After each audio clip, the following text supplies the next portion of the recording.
luto na. At yung garlic with egg ay luto na guys. So, yan. Hello guys, good morning. Maglagay tayo ng mantika, sibuyas. Magluto tayo ng garlic with egg. Luto for tonight. Gigisa natin sa sibuyas, bawang, at paminta. Yan ating ilalagay sa ating garlic. Ilagay natin yung garlic na dry. Yan guys, masarap yan. At napaka-sarap. Ayan guys, buhos natin yung garlic. Nabuhos yung garlic. Tapos, ay halo-haloin natin guys para ito ay lumasa. Ayan. Halo-haloin para lalasa yung ating garlic. Masarap ito guys, malutong. At very masarap. Ayan ang ating garlic na ginisa sa sibuyas, bawang, at paminta. Konting oyster sauce ang ilagay natin dyan sa ating garlic na gulay. Ayan. Masarap to guys, Chinese food. Chinese food ang ating niluluto for today.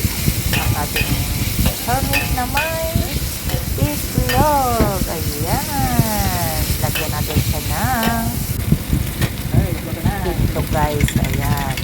Nagpatil ako ng tatlong itlog. Ayan. Pinuhos natin yung itlog para yan ay lumasa ng lumasa. Ayan. Masarap na guys. Masarap yung kasi yan. Halo-haloyin na naman guys hanggang sa mag-dry yung itlog at turnip. Ayan guys. Sobrang yummy. Napakasarap yan. Halo-haloyin na yan guys. Nag-dry na siya. Ayan. Ayan. Alam niyo guys, masarap yan. Ayan. Hinalo-halo na siya guys para masarap. Hanggang sa mawala yung tubig niya guys para masarap siya kainin. Sarap ikain sa kanin. O kaya sa noodles. Sobrang sarap. Ayan. Ganyan lang ako pagkas na turnip with egg. Ayan. Ganyan guys. So, ayan. Tinamping natin yung itlog at yung turnip.